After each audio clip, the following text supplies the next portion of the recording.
오늘 우리가 읽은 성경 말씀은 오병이어 기적과 비슷한 칠병이어 기적 사건입니다. 어떤 자유주의 신학자들은 이 칠병이어 기적의 사건은 오병이어 기적을 반복하여 기록한 의미가 없는 말씀이다, 이렇게 이야기를 합니다. 근데 자세히 보면 오병이어와 똑같은 내용이 아니에요. 오병이어 기적은 그 대상이 유대인들이었습니다. 근데 이 칠병이어 기적은 갈릴리 호수 주변에 있는 이방인들을 대상으로 주님 베푸신 기적이었습니다. 그리고 오병이어 기적은 예수님의 그 기적을 통하여서 음식을 먹은 사람이 성인 남자만 5,000명이었다. 그런데 칠병이어 기적은 그 기적을 통해서 음식을 먹은 사람이 4,000명이었다. 이렇게 얘기를 합니다. 그리고 오병이어 기적을 통해서 먹고도 남은 것은 12광주리가 남았다, 이렇게 성경이 기록하는데 칠병이어 기적은 7광주리가 남았다, 이렇게 기록을 하고 있습니다. 자, 이렇게 분명히 차이가 있는 별개의 사건인데 성경은 단 몇 절도 의미가 없는 말씀을 기록해 놓지 않았어요.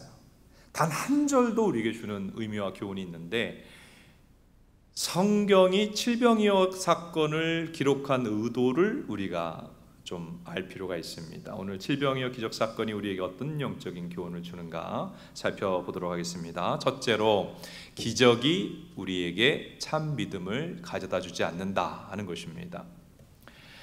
예수님께서 29절 30절 그 앞에 배경을 보면 이방인, 그 갈릴리 호수 주변의 이방인 지역에 가셔서 병자들을 고치시니까 사람들이 많이 모여들었어요.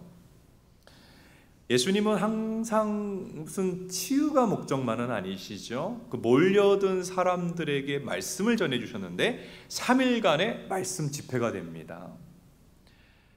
자, 3일이나 말씀 집회에 참여하면서 제대로 먹지도 못한 이 무리들을 예수님이 긍휼히 여기셔서 제자들에게 이야기합니다. 얘들아, 자, 이들에게 먹을 것을 주자 하니까 제자들이 어떻게 반응하나 한번 보세요. 15장 33절 우리 자매님들이 한번 읽어봅니다. 시작. 제자들이 이르되 광야에 있어 우리가 어디서 이런 무리가 배부를 만큼 떡을 얻으리까? 어디서 많이 본 장면 아닙니까? 그 앞서 오병이어 사건 때도 얘들아, 우리가 이 무리들에게 먹을 것을 주자 하니까 어떻게 됐습니까? 그때는 뭐라고 했죠?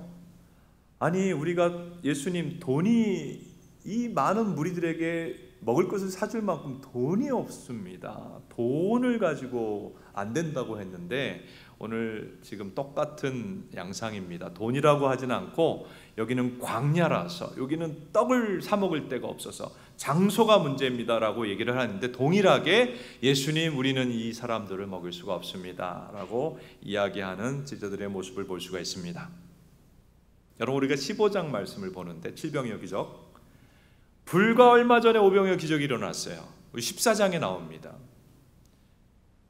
수천 명의 먹을 것을 주님이 마련하시는 것을 제자들이 보았어요. 오병이어 기적의 은혜를 제자들이 벌써 잊어버린 거예요. 사람의 본성은 은혜 받아도 은혜를 금방 잊어버린다 하는 것을 오늘 말씀을 보면서 알 수 있습니다. 은혜를 금방 잊어버려요. 어떻게 보면 은혜가 문제가 아니라 은혜를 담는 우리의 심성에 연약함이 있기 때문에 우리가 은혜 받아도 유효기간이 짧아요.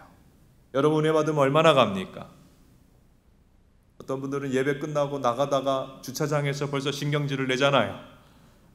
10분도 안 돼서 밝은 얼굴로 예배 드려놓고 금방 은혜를 쏟아버리는 것이 우리의 연약함일지도 모르겠습니다.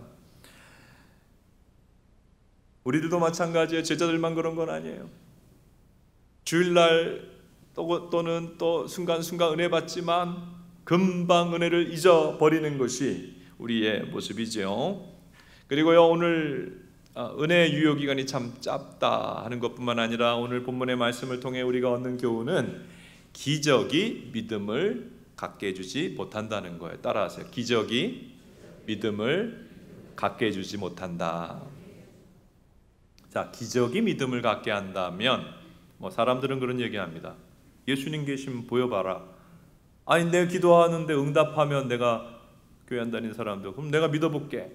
내가 원하는 이게 이루어지면 믿어볼게. 기적이 일어난다 믿어볼게. 이렇게 얘기합니다마는, 기적이 믿음을 가져다 준다면 예수님과 함께 지내면서 지금 수많은 기적, 어마어마한 기적, 오병이어 기적, 칠병이어 기적, 그리고 수많은 기적을 경험한, 병든 자가 낫고, 그리고 귀신 들린 자가 귀신이 쫓겨나고, 이런 기적을 계속 경험했던 제자들은 굳건한 믿음이 있어야 돼요. 그런데 제자들은 지금도 믿음이 흔들흔들하고 있잖아요. 기적이 믿음을 세워주는 게 아니에요. 기적이 믿음을 세워준다면 기적이 가장 많이 일어났던 출애굽 시대의 사람들이 믿음이 좋았어야 돼요.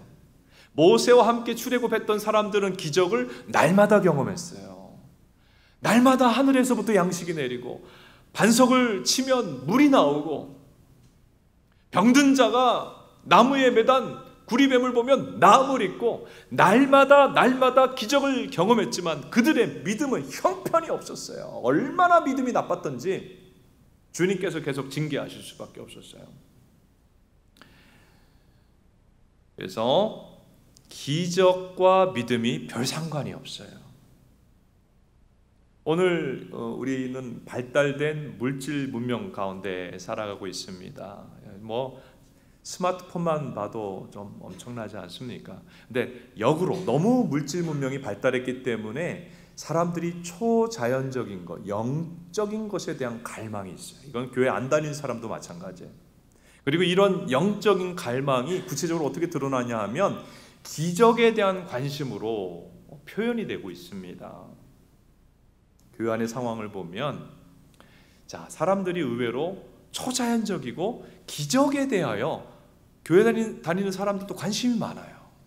어떤 교회가 세워진 지 10년 만에 수천 명이 됐어요. 그냥 사람들이 몰려간다 그래요. 그래서 왜 그런가 이렇게 얘기 들어보니까 신비한 현상이 교회에 나타난대요. 기적이 일어난대요. 또 그런 걸 좀 많이 홍보하는 교회였어요. 저도 그 교회 예배 영상을 좀 들여다 살펴보고 했는데 조금 이상하다 하는 그런 마음이 들었습니다. 아니나 다를까 시간이 지나서 그 교회는 신비주의 이단이다 하는 판정을 한국교회로부터 받게 되었습니다. 여러분, 기독교는 하나님의 계시의 말씀 위에서 세워지는 신앙인데, 하나님 말씀이 제대로 가르쳐지는가, 제대로 전해지는가, 잘못된 가르침이 전해지는가, 그런 건 상관없이 신비한 현상, 기적이 일어난다고 하면 무조건 추종하는 것은 건강한 신앙의 자세라고 볼 수가 없습니다. 자, 우리 마태복음을 보면서 많은 기적을 경험했음에도 전혀 믿음이 굳건하게 세워지지 않은 제자들의 모습을 보면서 기적이 믿음을 가져다 주는 것이 아니다 하는 것 마음에 기억할 필요가 있고요. 물론 하나님은 꼭 필요한 사람에게 오늘도 기적을 베푸십니다. 그러나 기적만 바라는 것은 참 믿음에 이르는데 장애가 된다 하는 것, 오늘 말씀을 통해 깨우치게 될 수 있기를 바랍니다.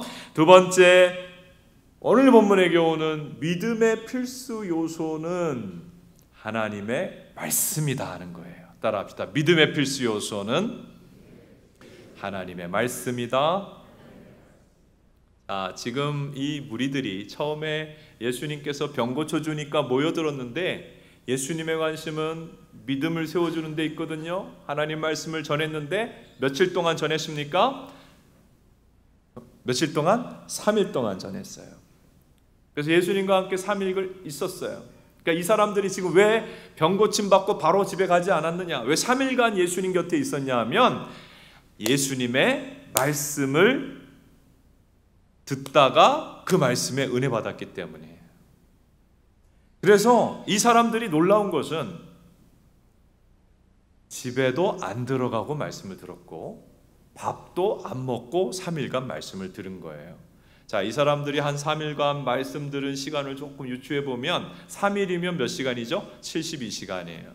자, 하루 8시간 잤다고 해서 26시간 빼면 40시간에서 거의 50시간 가까이는 계속해서 아침부터 저녁까지 우리 예수님이 하시는 말씀을 들었습니다.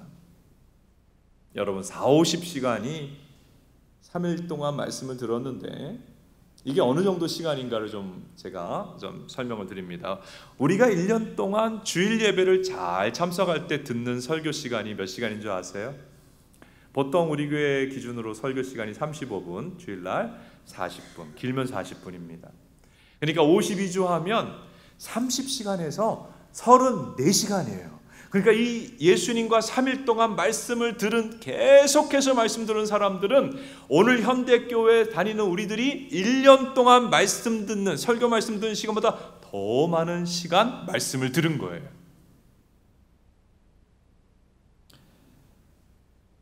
그런데 말씀이 지겨웠으면 그 자리에 있었을까요? 말씀 듣는 것이 별로 은혜가 안 됐으면 그 자리에 있었을까요? 여기 3일 동안이나 예수님 앞에서 말씀을 밥도 안 먹고 집에도 안 가고 들은 사람들은 예수님의 말씀에 사로잡힌 사람들이에요. 그리고 하나님의 말씀의 맛을 경험한 사람입니다. 말씀의 맛. 성경 시편 119편 103절입니다. 우리 형제님들이 한번 읽어볼까요? 시작. 주의 말씀의 맛이 내게 어찌 그리 단지요 내 입에 꿀보다 더 다니이다. 여러분, 하나님의 백성들은, 믿음의 본궤도 올라간 사람들은 주님의 말씀의 맛을 느끼는 사람이에요. 그리고 말씀이 꿀처럼 달다고 하는 거예요. 이때는 제일 맛있는 게 꿀인데 요즘으로 하면 단 게 많아요. 뭐 하겐다즈 아이스크림 맛있지 않습니까? 그러니까 요즘으로 현대적으로 표현한다면 성도는 말씀의 맛을 느끼는데 하겐다즈 아이스크림보다 더 맛있게 말씀의 맛을 느끼는 사람이라는 뜻이에요. 신앙생활에서 제일 중요한 것은 말씀의 맛을 느끼게 되는 것입니다. 여러분 어떠신가요? 성도들 중에 어떤 사람들은 아쉽게도 말씀의 맛을 전혀 느끼지 못해요.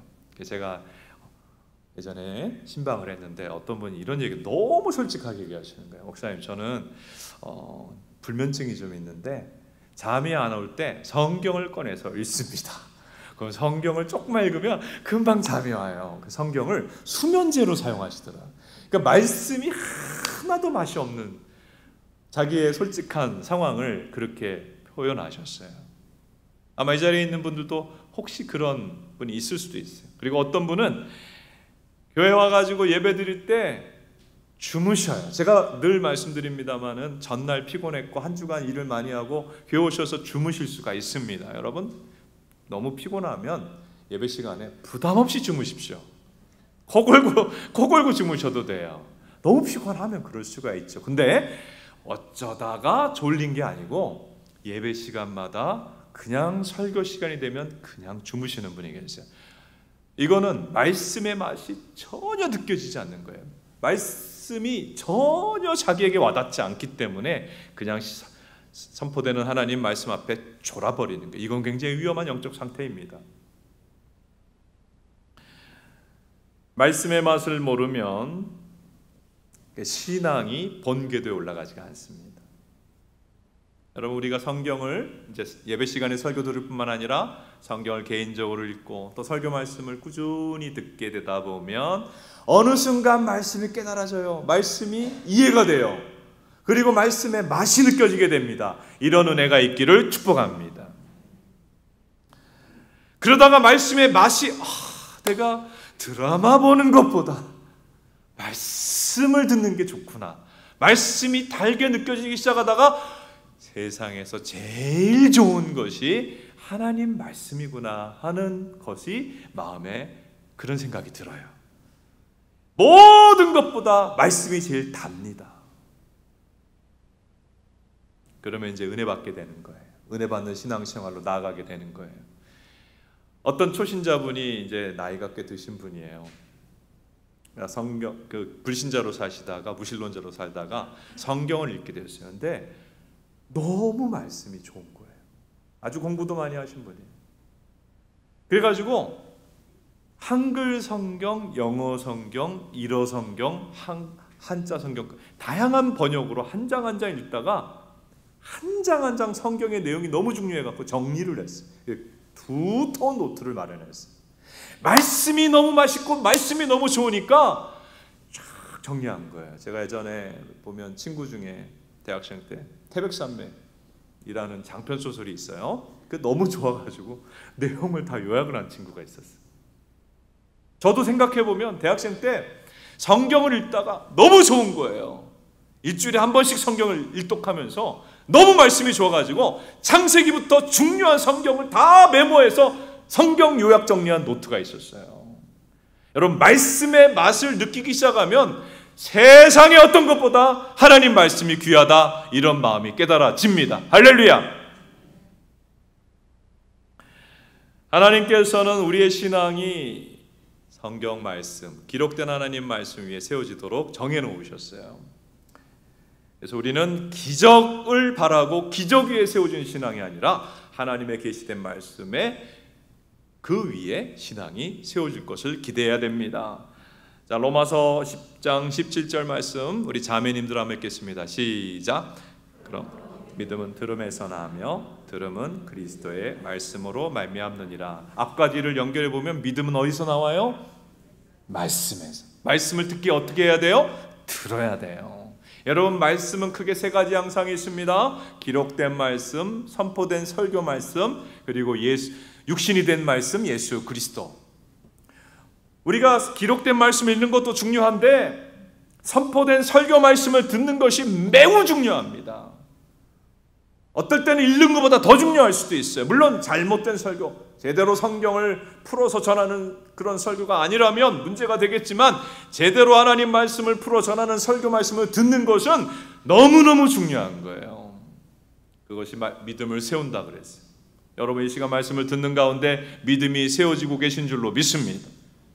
자, 디모데후서 3장 15절입니다. 같이 한번 읽겠습니다. 우리 이번에 형제, 아까 자매들이 읽었죠? 네, 형제들이 읽겠습니다. 시작. 또 어려서부터 성경을 알았나니 성경은 능히 너로 하여금 그리스도 예수 안에 있는 믿음으로 말미암아 구원에 이르는 지혜가 있게 하느니라. 구원은 어떻게 받아요? 말씀을 듣고 깨닫고 믿어짐으로 구원받는 거예요. 그래서 성경 위에 믿음이 세워져요. 성경을 통해 구원받아요. 성경 위에 믿음이 세워지는 거예요. 그리고요, 우리가 말씀의 맛을 깨닫고 말씀이 꿀처럼 달아질 때 하나님의 역사가 내 인생에 일어납니다. 여러분, 이 이제 칠병이 성경을 이렇게 읽다 보면 사람들은 기적 자체에 관심이 있어요. 이야, 예수님은 경제적인 문제를 해결해 주시네.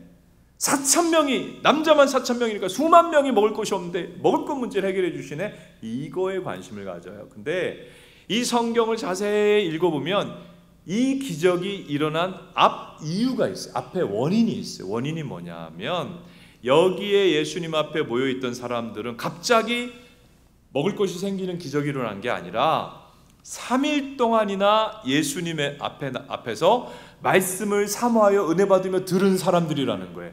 그렇게 말씀을 사모하여 밥도 안 먹고 집에도 안 가고 말씀을 사모하여 그러다가 기진맥진한 그 사람들에게 하나님의 기적이 일어난 것입니다. 그래서 말씀을 사모하는 자에게 하나님의 기적이 일어난다는 것, 오늘 깨달을 수 있게 되기를 바랍니다. 지금도 마찬가지예요.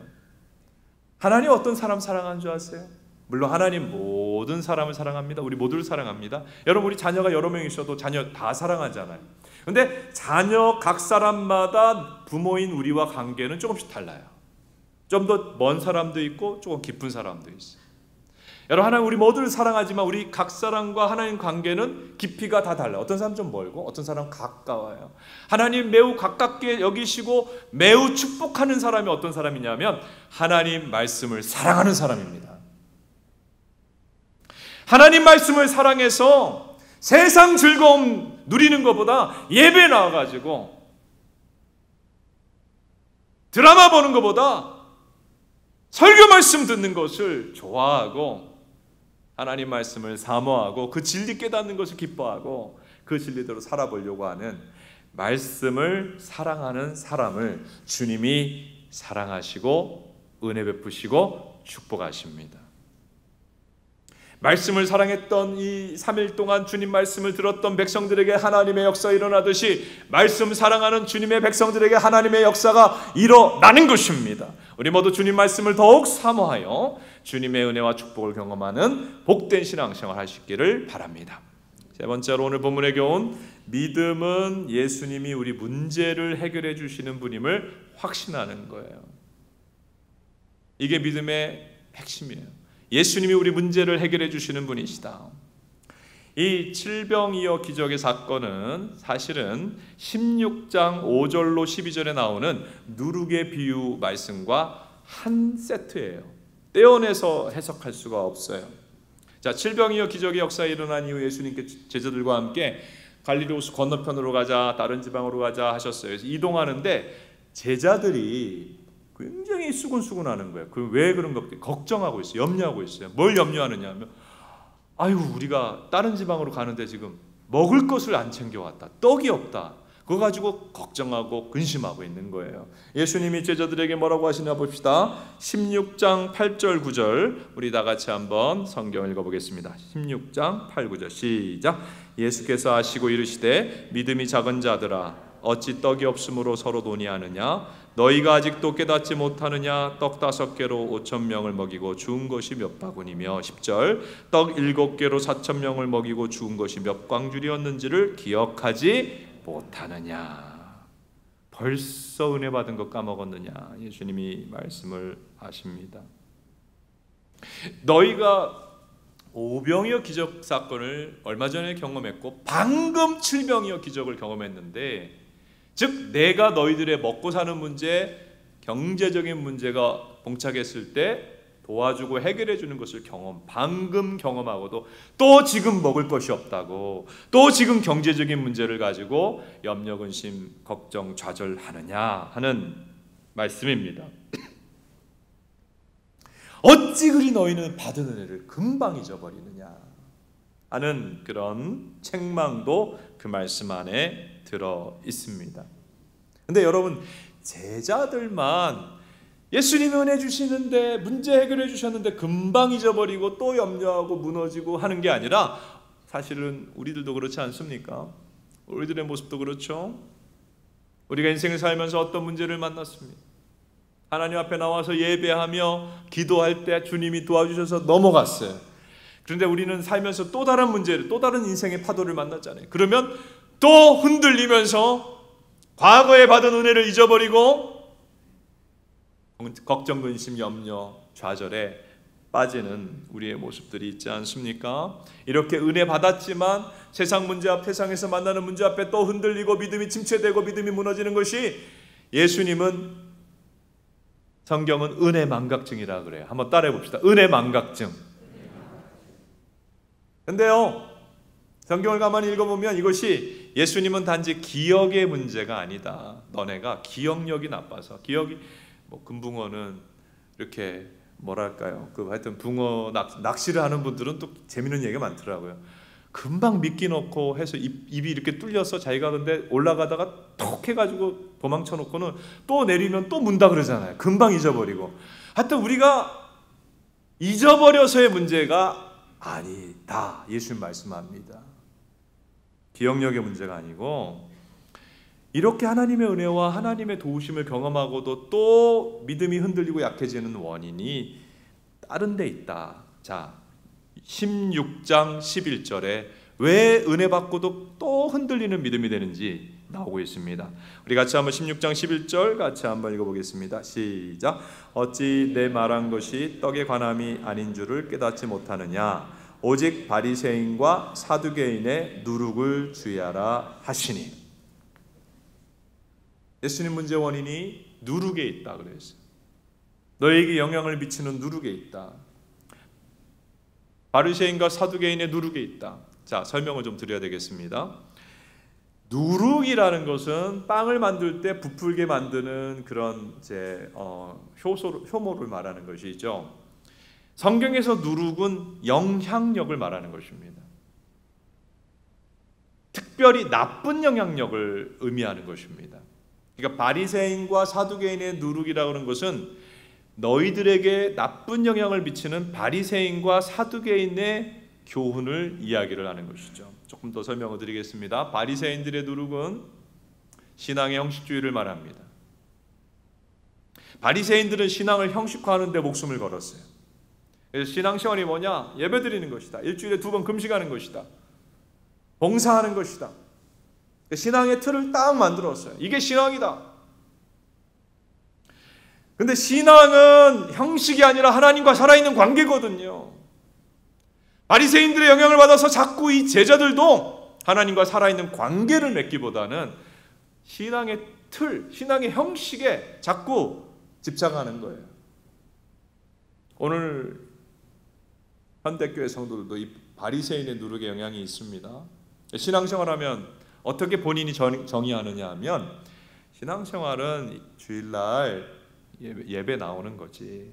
예배 드렸으면 다 한 거야. 신앙생활 다 된 거야. 이렇게 생각을 합니다. 예배 드리면 좋은 것이지만 그것이 신앙의 전부인 것처럼 생각합니다. 성경은 그렇게 얘기하지 않죠. 하나님과 살아있는 관계가 신앙이라고 하지 않습니까? 예배 드렸으니까 다 됐다고 성경에 어디에 나옵니까? 여러분, 신앙의 형식에 머무르는 신앙의 형식주의에 빠지게 되면 사실 우리는 참된 구원에 이르지 못합니다. 그리고 믿음이 성장할 수가 없습니다. 신자로서 인격의 변화 나타나지 않습니다. 신자로서 신앙의 변화가 나타나지 않습니다. 더 하나님을 사랑하게 되고 사람들을 사랑하게 되고 사람들에게 친절을 베풀고 섬기는 이런 믿는 자의 변화가 나타날 수가 없습니다. 믿는 자 같지만 세상에 나가서 삶의 문제를 만나면 또 흔들리고 믿음 침체되고 무너지게 되는 그런 삶을 살게 되는 것입니다. 오늘 우리 가운데 지금도 영향을 미치고 있는 바리새인들의 누룩, 신앙의 형식주의를 분별하고 거기에 빠지지 않도록 깨어 있으며 신앙은 형식이 아니라 하나님과의 관계임을 기억하고 살아가는 우리 모두가 될 수 있기를 축복합니다.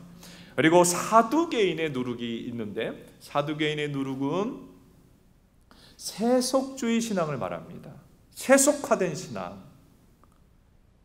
여러분, 사두개인이 누굽니까? 예수님 당시에 이제 그 그룹 중에 하나인데요. 사두개인은 구약에 나오는 사독 제사장의 후예임을 자처하는 제사장 무리들을 말합니다. 그래서 성경에 사두개인이라고 하는 표현이 나오면 제사장 무리들 이렇게 번역해서 읽으면 해석이 잘 됩니다. 근데 이 종교 정치가 결합이 된 종교 사회에서 이 제사장 그룹이 권력을 쥐고 있었어요. 그래서 유대나라, 예수님 당시 유대나라의 국회 역할을 하는 사내들인 공회 회원들이 이 사두개인 제사장 그룹이었습니다. 그러니까 이들은 통치권을 갖고 있었어요. 그러니까 제사장들이 그냥 예배만 인도하는 게 아니라 권력을, 정치 권력을 가지고 있었어요. 그런데 이 사두개인들의 신앙적 문제가 있었어요. 제사장이라고 하면 예배도 집례하고 신앙을 지도하는 사람들인데 이들은 성경을 일부만 믿었어요. 그리고 천국과 지옥이 있다는 거 안 믿었어요. 부활이 있다는 것을 안 믿었어요. 하나님의 심판이 있다는 것도 믿지 않았어요. 영원한 세계가 있다는 것도 믿지 않았어요. 그러니까 현실이 모두다. 죽으면 끝이다. 여러분, 사실 이거는 신앙이 아니죠. 신앙이 아니죠. 그러니까 예수님께서 성전을 향해서 분노하고 성전을 개혁하려고 했던 이유는 예수님 당시 유대나라 제사장 종교 지도자들이 하나님도 제대로 믿지 않는 지독한 현실주의자, 사실은 성공에 목숨을 거는 사람들이었어요. 그래서 돈과 권력을 매우 좋아하던 사람들이 사두개인이었어요. 제사장 그룹이었어요. 그래서 예수님은 또 세례 요한도 이 사두개인들 제사장 그룹에 대해서 굉장히 깨어나도록 책망하셨죠. 근데 예수님께서는 너희 제자들이 저 사두개인들의 현세주의적이고 물질주의적인 그런 모습의 영향을 받고 있구나. 예수님께서 제자들에게 깨우쳐 주신 것입니다. 그런데 예수님의 제자들만 그 사두개인들의 교훈인 현세주의, 물질주의 영향을 받느냐? 그건 아니죠. 어떻게 보면 이 세속화된 신앙, 물질주의 신앙의 영향이 오늘 더 강한지도 모르겠습니다. 교회 왔을 때는 은혜 받는 것 같지만 세상에 나가 살아갈 때는 돈 걱정과 염려에 늘 이렇게 흔들리고 있지는 않으신가요? 사실은 하나님을 믿는다고 하지만은 하나님보다는 돈을 더 많이 생각하고 하나님보다는 돈을 더 사랑하고 있는 모습이 여전히 남아있지 않습니까? 그렇다면 그것은 오늘날 그 사두개인들의 물질주의 신앙의 영향이 나에게도 영향을 미치고 있는 것이죠.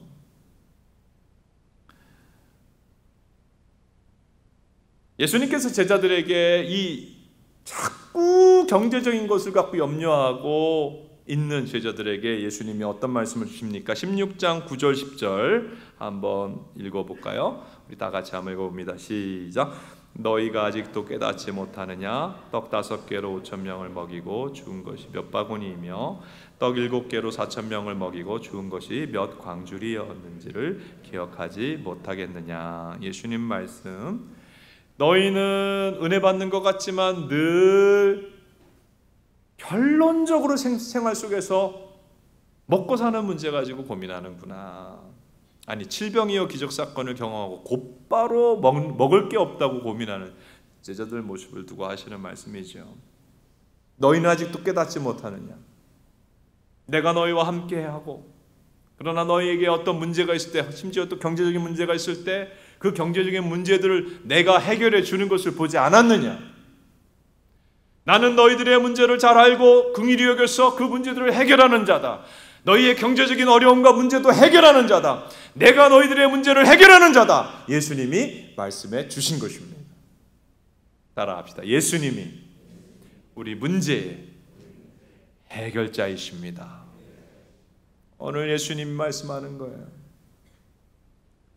여러분, 예수님이 우리 인생의 문제를 아십니다. 우리가 어려움을 겪고 사는 것을 아시고 긍휼히 여기시고 그 문제를 도우시며 그 문제를 해결해 주시는 분임을 확고하게 믿고 붙잡고 살아가는 저와 여러분 될 수 있기를 축복합니다. 아니 예배당만 나가고 나면 마치 예수님이 안 계신 것처럼 우리가 삶의 문제를 만나면 금방 무너지는 거예요. 금방 흔들리는 거예요. 5병이요 7병이요 기적 사건을 보고도 금방 믿음이 없어 어떻게 하지 먹을 게 없는데 어떻게 하지 하는 제자들의 모습과 우리 모습이 너무 유사할 때가 많다는 것입니다. 우리 믿음이 예배당 밖에서 우리 일상생활에서도 믿음을 꼭 붙잡고 주님이 내 문제 아시고 도우시고 해결해 주신다. 이 믿음을 꼭 붙잡고 나가는 은혜를 주시기를 바랍니다. 오늘 성경은 은혜를 우리가 하나님께로 받지만 유효기간이 짧다.